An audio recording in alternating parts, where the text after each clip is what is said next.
Hi, this is Reina Mihan and welcome to another video. We're gonna talk about the things I stopped doing that made my life better. So the number one that I have stopped doing is using Facebook.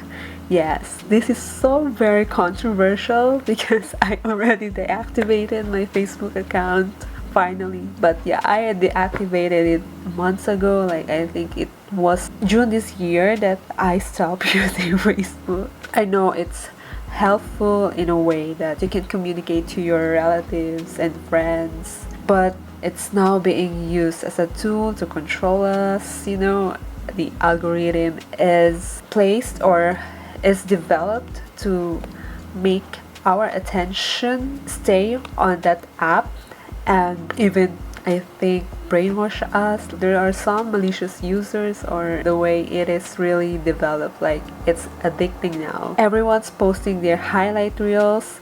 Now it has ruined everyone's expectations, from achievements that look like instant flawless photos of people who look so different in real life.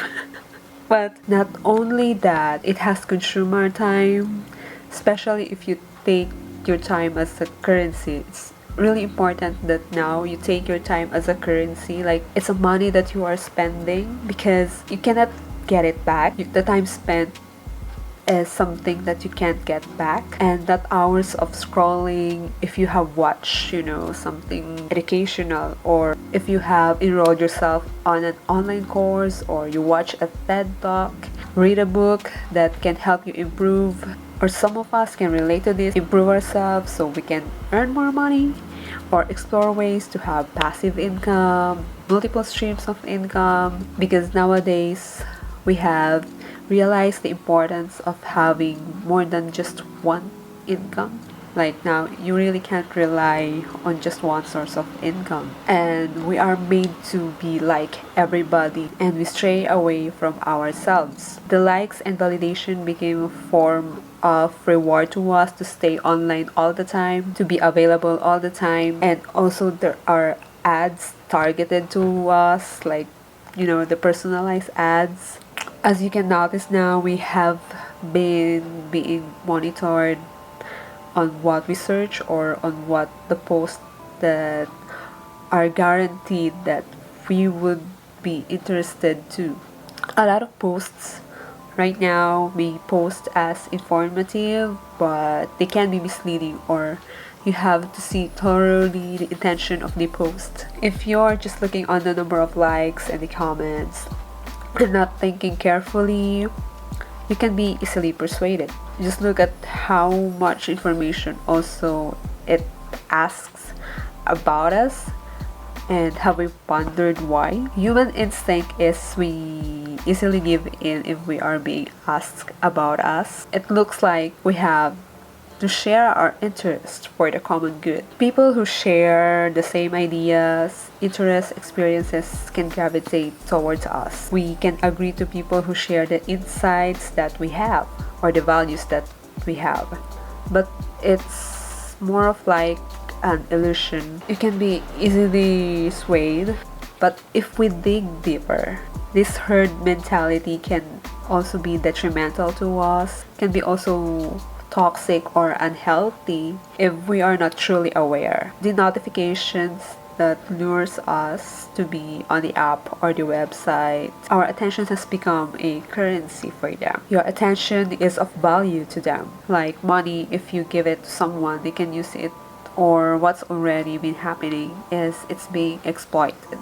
What I replaced on Facebook is I read books when I don't stay online.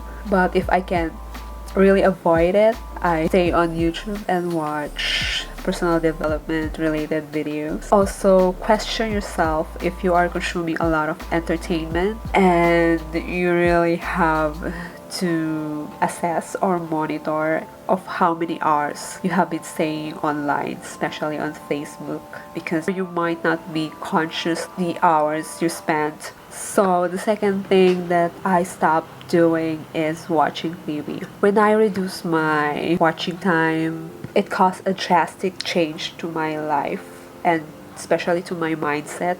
I became aware of the brainwashing to people it has caused for years and years. Like, the long time recycled stories of the series you can watch, and the issues of the celebrities, the news or its narratives can be distorted or somewhat biased, made to play with our emotions, shown as, anxiety inducing, causing us to worry as if it happens throughout the world. But of course, the pandemic is kind of different. Like, we still have to take care of ourselves and really be vigilant. And everything that is shown to us on the television is making us seem in participation, and we are immense to it by getting our reactions and emotions, entertainment soaked us up as if we are really engaged, but it's only another an illusion. As we are getting through life, it's giving us a fake vision of the current reality that make us face the reality harder. Like, it makes us lazy, it makes us imprisoned to that feeling that we fear or we worry about ourselves instead of doing an action and creating our own meaning. So 2 years of not watching TV gave my mind clarity and freedom. Clarity because I can really see through or think through the things that I really want to do, and also prioritize what's really important, what really matters for me. And yeah, like, I focus now on things that are worth spending time to, and also gave me freedom to pursue my passion, which is now video editing and doing YouTube, and hopefully in the future starting my own businesses, helping also other people in their businesses, and yeah, really thrive and grow and learn more. I'm really into personal development, so I'm also reading books and learning another languages. I think television, it's like a junk food but to the brain, and it's nice to have it from time to time, but too much of it can cause problems and it's not healthy. Of course, I cannot say that I have really stopped watching it. We still have a living room and it's inevitable, like, my mother would still watch news, but I think I just control it. I can now say that it's now controlled. Unlike 2 years ago that I'm not really aware or I'm not conscious at how many hours I have spent watching TV. So the third thing that I have stopped doing is going out or spending time with people who doesn't add value to my life. I know this pandemic or at this time, it's now easy to isolate yourself because we're now in quarantine or on lockdown. It's easy to stay away from people by staying at home. This is hard for extroverted people, but I'm an introvert, so it's really easy for me to stay away from people and avoid socialization. But extroverted people or people who thrive on socialization, it's really a challenge, but it's not downright cutting contact to people. Also, now that if you are working from home, this is kind of easy.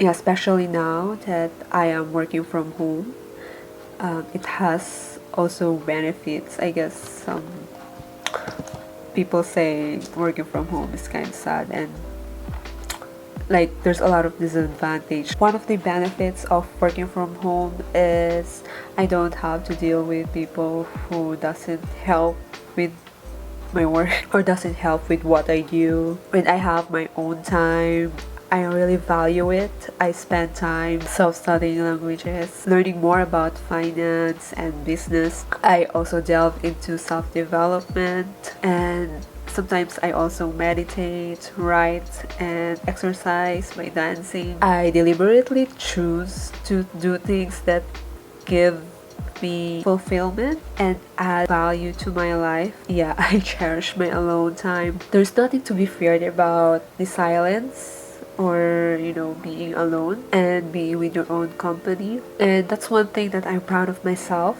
is that I can entertain myself. I don't fear being alone, but I still manage to make every moment of my life count by being present and, of course, enjoying the little things.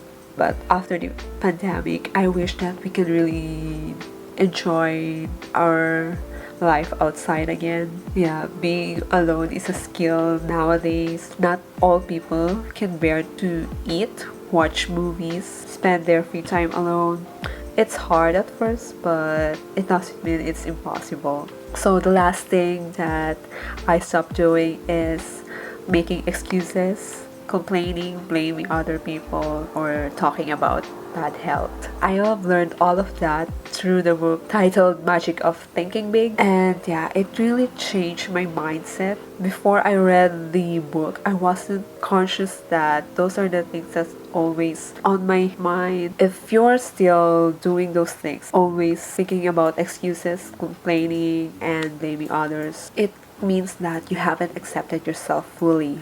You're not taking responsibility, and it's the outside, or it's your environment that has always a control of you. And it's not that I have turned myself into a perfect person. Of course, I still have flaws and I still make mistakes. One way or another, we can really fail. There are things that are out of control, and but still we have to stand on our feet. And